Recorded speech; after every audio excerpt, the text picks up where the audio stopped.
السلام علیکم میرے پیارے دوستوں، میں ہوں بلال حسین اور آپ دیکھ رہے ہیں میرا یوٹیوب چینل ماشاءاللہ۔ صحابہ کہتا ہے آپ بول رہے تھے کہ یہ کیا بات ہے، چاروں چیزیں حرام میں کب تھی ہے؟ حضور کہتے ہیں ایک چھوڑ دے، میں ایک وعدہ کر کہا یا رسول اللہ حکم کرے تو صحابہ کہتے ہیں اب جب حضور نے کہا ایک چھوڑ دے تو ہم پھر تجزیہ کر رہے تھے کہ شراب بڑی گندی ہے، زنا بڑا گند ہے، چوری کسی کے حق میں ڈاکہ ہے، ظلم ہے، لیکن میرے نبی پاک علیہ الصلوۃ والسلام نے کیا خوبصورت فرمایا چل تو جھوٹ چھوڑ دے۔ کیا چھوڑ دے؟ اللہ اکبر، فرمایا جھوٹ چھوڑ دے۔ عرض کی باقی، فرمایا باقی اللہ فضل کرنے والا ہے، تو جھوٹ چھوڑ دے۔ اب لوگ کہتے ہیں کہ حیران ہے کہ اتنی گندی چیزیں، شراب بھی، زنا بھی، چوری بھی، اور حضور نے صرف جھوٹ چھڑوایا ہے۔ وہ سردار کہتا ہے میں گھر گیا، شراب کی بوتل پہ ہاتھ ڈالنے لگا، دل میں خیال آیا شراب پی کے صحابہ کے مجمع میں جاؤں گا، تو اگر کسی صحابی نے پوچھا کہ تو نے شراب پی ہے، جھوٹ بولوں گا تو نبی پاک کے وعدے کا کیا بنے، اور سچ بولوں گا تو اس محفل نور میں بیٹھوں گا کیسے شراب پی کے؟ کہتے 2-3 دفعہ ہاتھ بڑھایا پر مزہ نہیں آیا، میں نے پٹکی دیوار کے ساتھ بوتل، میں نے کہا یہ تو گئی، یہ نہیں پیوں گا آج کے بعد۔ کہتے پھر میں باہر نکلا اس عورت کے پاس رات گزارنے جہاں منہ کالا کرنا تھا۔ کہتے جب پہنچا تو اس نے پہلا سوال پوچھا، کہنے لگی سنا ہے تو کلمہ پڑھ گیا ہے؟ کہتے بس وجود چکنا چور ہو۔ او میرے دوستو، لوگ پوچھتے تو ہے نا تو کس کا بیٹا؟ ہاں او سنگیو، لوگ پوچھ لیتے ہیں تو کس استاد کا شاگرد ہے، اور یارو یاد رکھو تیرا حلیہ دیکھ کے لوگ پوچھتے ہیں تو کس مرشد کا مرید ہے۔ یاد رکھ اپنے لیے نہ صحیح کسی کی عزت کے لیے صحیح، اپنے لیے نہ صحیح کسی کی عزت کے لیے تو کسی کے لیے ہی بدل دا یار، تو کسی کا ہی خیال کر جا، چل کسی اور کے لیے اپنے آپ کو تبدیل کر جا، اپنے لیے نہ صحیح دیکھ تو کسی اور کے لیے بدل جا، اب تیری کسی اور سے بھی نسبت ہے، لوگ کسی اور سے ساتھ منسوب کرتے ہیں، ان کا دیوانہ ہوں، ان کا مجذوب ہوں، کیا یہ کم ہے کہ میں ان سے منسوب ہوں؟ کہا اس بی بی نے، کہنے لگی سنا ہے تو کلمہ پڑھ گیا ہے، کہتے بجلیاں دوڑ گئی۔ میں نے کہا اگر جھوٹ بولوں تو حضور کے وعدے کا کیا بنے؟ بابو نے کہا جھوٹ نہیں بولنا، اگر سچ بولوں تو پھر اس کے قریب کیسے جاؤں؟ کہتے وہاں سے بھی لوٹ آیا۔ اب میری زنا کی عادت بھی گئی۔ اگلی شام ہوئی تو سامنے مال پڑا تھا ایک آدمی کا، وہ آدمی کا فلطاس پہ ہاتھ ڈالنے لگا تو دل میں خیال آیا یہ سویرے تفتیش بھی کرے گا، اگر پوچھتا کہا گیا کہ تو نے تو نہیں چوری کی تو جھوٹ تو میں بول ہی نہیں سکتا، حضور سے وعدہ کیا ہے اور سچ بولوں گا تو میری آبرو کیا بچے گی؟ کہتے شام ایک دن میں گیا، اگلے دن کی شام ہوئی تو صرف سچ کی عادت اپنائی، میرا زنا بھی گیا، میری چوری بھی گئی، میری شراب کباب بھی گئے۔ کہتے ہیں تیسرے جا کے دروازہ رسول میں بیٹھا، صحابہ باقی اپنا کام کرتے رہے، میں صرف مصطفیٰ کا چہرہ تکتا رہا، میں بس چہرہ تکتا رہا۔ دیر ہو گئی تو ایک صحابی کہنے لگے کیا دیکھ رہے ہو؟ تو میں نے کہا اس رسول کا کمال دیکھ رہا ہوں، اس معموم کا کمال دیکھ رہا ہوں، ایک جھوٹ چھڑوایا ہے تو رب کریم نے مجھے سارے تقوی عطا فرمائے۔ یا تو جھوٹ کے پلٹتے پیروں نے ڈیوٹیاں لگائی ہوئی ہے مریدوں کی، جاؤ کرامتے بیان کرو، سناؤ، فیس بک پہ دو، جڑے محرم راز حقیقت دے اور راز حقیقت کھول دے نہیں، اے جنہ ویکھیا نہیں ہو کرن گلاں، جنہ ویکھ لیا ہو تے بول دے نہیں۔ یہ جھوٹ کا پلندہ لے کر کے تو پھر رہا ہے، اس کو سنبھال کے رکھ۔ سچائی انسان کو جوان رکھتی، سچائی آدمی کو بڑا کرتی، سچائی اس کے رشتے قائم رکھتی ہے۔ میرے نبی کریم علیہ السلام نے سچ کا درس کیا، سچی بات کا حکم کہا، فرمایا سچ بولو۔ حضرت مالک بن دینار رحمت اللہ علیہ ارشاد فرمایا کرتے تھے کہ سچائی اتنی بڑی چیز ہے کہ سچائی کو تو آگ نہیں جلاتی، فرمایا کرتے تھے سچائی کو تو مٹی نہیں کھاتی، فرمایا کرتے تھے سچائی کو تو دریا نہیں ڈبوتا۔ لوگوں نے پوچھا دلیل، فرمانے لگے میرا ایک دہریے سے مناظرہ ہو گیا، لوگ بہت سارے اکٹھے ہو گئے، جب بات ذرا آگے بڑھی تو دہریہ مانتا نہیں تھا، میں دلائل دیتا، وہ بھی مجھے دیتا۔ سادے لوگ بول پڑے، کہنے لگے حضرت جی ہم کھاتے ہیں سن کے رزلٹ بھی نکالے، تو فرماتے میں نے دہریے سے کہا چل رزلٹ نکال لیتا۔ آگ جلاتے ہیں، دونوں ہاتھ ڈالتے ہیں، جو سچا ہوگا بچ جائے، جو سچا ہوگا، فرماتے تھے سچائی کو آگ بھی نہیں جلاتی، جو سچا ہوگا بچ جائے گا اور جو جھوٹا ہوگا جل جائے گا۔ فرماتے ہیں آگ جلا لی، اب میں نے اسے کہا چل ہاتھ ڈال، تو وہ جھوٹا تھا، جھوٹ کے پیر کوئی نہیں ہوتے، وہ ہاتھ ہی نہیں آگے، ہاتھ ہی نہیں بڑھاتا. کہتے میں نے زبردستی پکڑ کے اس کا ہاتھ آگ میں کیا، کئی دیر تک آگ میں رکھا، نہ اس کا جلا نہ میرا جلا. کہتے باہر نکلا، لوگوں نے شور کر دیا یہ کیا ہے؟ میں نے عرض کی مولانا اس کا جلا نہ میرا.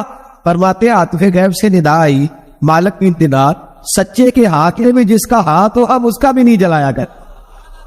سچے کے ہاتھ میں بھی جس کا ہاتھ ہو آپ اس کا بھی، تیرا ہاتھ اس نے پکڑا اور جلا دو، کہا علیحدہ کر. کہتے میں نے کہا چل بھئی اب علیحدہ علیحدہ ڈال دے. اور ڈرنے لگا، میں نے کہا یہ تو ڈالنا ہی پڑے گا. کہتے ہاتھ ڈالنا، اس کا جل گیا، میرا بچ گیا. لوگ کہنے لگے یہ کیا ہوا؟ تو میں نے کہا کچھ بھی نہیں ہوا، میرا کمال نہیں، میرا رب ہی سچا ہے. میرے رب کے وعدے بھی سچے ہیں، قرآن بھی سچا ہے، قرآن کے اعلان بھی سچے ہیں، محبوب بھی سچے ہیں اور محبوب کے فرمان بھی سچے. سچائیاں تو آگ میں ڈالنے تو نہیں جلتی، ہم لوگ کیسے علیحدہ علیحدہ ہو. اور پھر میں نے عرض کی کہ کوئی فائدہ نہیں ہوتا، لوگوں بلا وجہ جھوٹ بولتے، جھوٹی خوابیں بیان، جھوٹے نظریات اور جھوٹی کہانیاں لوگ گھڑ کے بیان کرتے، آتے ہیں تو قصیدہ خوانی کرتے، بادشاہوں کے، پیروں کے، علماء کے قصیدے پڑھتے آ کے اس کو کہتے ہیں کیا بات ہے، کیا بات. نہ بھائی وہ تعریف ہوتی نہیں جو منہ پہ کی جا رہی، تعریف تو وہ ہوتی ہے جو تو کسی تیسری جگہ جا کے بیٹھ کے کرتا ہے. یہ میری بات یاد رکھے، جو منہ پہ کی جاتی ہے وہ خوشامد ہوتی. حضرت سیدنا عمر فاروق رضی اللہ تعالیٰ عنہ فرمایا کرتے تھے جو میری تعریف کرتا ہے میرا دل کرتا ہے کہ اس کے منہ میں مٹی ڈالوں گی. ہمارے ایک بزرگ تھے مولانا غلام علی اوکاڑوی صاحب رحمۃ اللہ علیہ، رات میں اوکاڑے میں تھا تو ان کی خوشبوئیں بڑی آ رہی تھی وہاں سے. تو ان کی جب کوئی تعریف کرتا تھا تو وہ اس دور میں ہم یہ نہیں نہ کہہ سکتے کسی کو کہ تیرے منہ میں مٹی ڈالوں. تو جب کوئی تعریف کرتا تھا تو وہ اپنے رگ میں بولتے تھے، فرمایا کرتے دل کرتا ہے تیرے منہ میں خاک شفا ڈالوں، تیرے منہ میں مدینے کی خاکے شفا ڈالوں. تو بندہ کہتا ہے کیا مطلب؟ کہتے لگے حضرت عمر مٹی کہا کرتے تھے نا تو میں کہہ نہیں سکتا، کہیں تو ناراض نہ ہوتا. تو منہ پہ تو خوشامدے 2 منٹ آئے. اور پیر بھی چونکہ علماء بھی اللہ ماشاءاللہ میری طرح جو کہلواتے، وہ علماء مشائخ بڑے لوگ وہ تعریف کے اللہ تعالیٰ خیر کرے بڑے مزے ہوتے ہیں. تو تھوڑی دیر تعریف کرتا ہے، آنے والا کہتا ہے حضرت جی بلے بلے ساری رات تسی رہے ہو خواب. یہ 2-3 تعریفیں سنو، اب میں گیا، آپ جانے اور آپ کا کام جائے. تو بھائی تعریف خالی کرتے رہنے کا کیا مطلب؟ پیارا تو وہ ہوتا ہے جو مشن کا وارث ہو. وہ کا ایک میلہ لگتا تھا خانہ کعبہ کے پاس، صرف عورتیں اکٹھی ہوتی تھی، میلہ لگا ہوا تھا. تو رات جاننے والا یہودی عالم بھی آیا ہوا تھا. وہ بیویوں کے مجمع پہ نظر ڈال کے کہنے لگا بیویوں مرد کا کام تو کوئی نہیں عورتوں کے مجمع میں بات کرنا، لیکن میں تمہیں ایک پیغام دینے لگا ہوں. اللہ کے آخری رسول جو مکے میں پیدا ہونے والے ان کے آنے کا وقت قریب آ گیا ہے. وہ بیوی بڑی خوش نصیب ہوگی جنہیں ان کی رفاقت ملے گی. عورتوں نے جب دیکھا کہ مرد آ گیا عورتوں کے میلے میں تو انہوں نے ڈانٹا جھڑکا، کہا چل اٹھا اپنی کتابیں اور نکل جا. حضرت خدیجہ کہتی ہیں باقیوں نے ڈانٹا پر میں نے بات پلے سے باندھ لی. میں نے پلے سے باندھ لی اور میں انتظار کرنے لگی کہ اللہ کرے وہ نصیب میرے ہی ہو، اللہ کرے مقدر میرا ہی کھلے. آپ فرماتی میں تسبیح پڑھتی، درود پڑھتی، میں اس زمانے میں جو اللہ کا ذکر جس طرح ہوتا تھا وہ میں شروع کرتی، اور جب فارغ ہوتی تو میں انتظار کرتی کہ اللہ میرے نصیبے کھول دے. کہتی ہیں آہستہ آہستہ آہستہ آہستہ میں حضور کی تعریف سننے لگی، آہستہ آہستہ تعریف سننے لگی. نبی پاک صادق ہیں، امین ہیں، سچے ہیں، دیانتدار ہیں. اس برے اور مینے معاشرے میں بھی وہ سب سے اعلیٰ بھی ہے اور سب سے اجلے بھی ہے، وہ سب سے پاکیزہ ہے. میں سننے لگی تعارف، آہستہ آہستہ میں ان کی گرویدہ ہونے لگی. ادھر نبی پاک صلی اللہ علیہ وسلم اپنے چچا جناب ابو طالب کے پاس رہتے تھے. قحط آ گیا، حالات بگڑ گئے. حضور سید عالم صلی اللہ تعالی وسلم سے چچا کہنے لگے بیٹے اگر مال تجارت لے کے شام جاؤ تو بڑا نفع کماؤ گے، ہمیں ضرورت بھی ہے، اور اگر ہو سکے تو ختیجہ کا مال لے کے جاؤ. اور نبی پاک نے کہا چچا میں نہیں کہوں گا کسی سے جا کے، میں نہیں کہتا کسی سے جا کے، جو میرے نصیب میں ہوگا میرا رب خود عطا فرمائے گا، میں نہیں کہوں گا. مصطفیٰ نے تو نہیں کہا. حضرت ختیجہ رضی اللہ تعالیٰ عنہ کہتی ہے میں نے خود اپنی خادمہ کو بھیجا. میں نے کہا جا کے پوچھو تو صحیح کہ میرا مال قبول ہوتا بھی ہے کہ نہیں. پوچھو. نبی پاک صلی اللہ علیہ وسلم سے پوچھا. حضرت ختیجہ کی خواہش ہے کہ آپ مال لے کے جائیں. حضور نے قبول کر لیا. جناب ختیجہ الکبریٰ رضی اللہ تعالیٰ عنہ کے غلام تھے، میسرہ ان کا نام تھا. جناب ختیجہ نے ان کو ساتھ بھیجا. فرمایا 3 باتیں ارشاد فرمائی. ایک تو فرمایا سارا رستہ غور سے دیکھنا میرے نبی کے ساتھ کیا معاملات درپیش ہوتے ہیں. ابھی اعلان نبوت نہیں کیا. فرمایا ذرا غور کرنا, میرے مصطفیٰ کا مطالعہ کرنا اور مجھے واپس آ کے سبق سنانا. وہ جو تم نے چہرہ بددعا کی تلاوت کی ہو ذرا مجھے واپس آ کے سنانا. جنہاں نے دل پر جانی ڈٹھا ہو اکھیاں ہی تک لئیاں, تو ملے ہو تے ساجر ملیا ہو ناسان لگ پئیا, ذرا جا کے نا تلاوت کرنا مجھے دکھ. اور دوسرا فرمایا تم میرے غلام ہو تو مصطفیٰ کے بھی غلام بن کے رہنا ہے. میں سنتی ہوں کہ کردار کے, افکار کے, نظریات کی عظمت کے بلند و بالا, وہ جیسے کہے ویسے کرنا. اور تیسری حضرت خدیجہ نے نصیحت فرمائی, فرمایا محمد ابن عبداللہ صلی اللہ علیہ وسلم کی رائے سے اختلاف نہ کرنا. یہ چلتے ہوئے معاہدہ کیا, جو وہ کہہ دے سو کر جانا. غلام کہتے میں ساتھ گیا, باتیں میں نے سن لی, لیکن جب سفر شروع ہوا نا ابھی چند منزلیں طے ہوئی تھی. میں نے کہا خدیجہ آپ نے کیا نصیحت کرنی تھی, ان کے ساتھ جو رہے گا وہ ان کا غلام ہی بن جائے گا.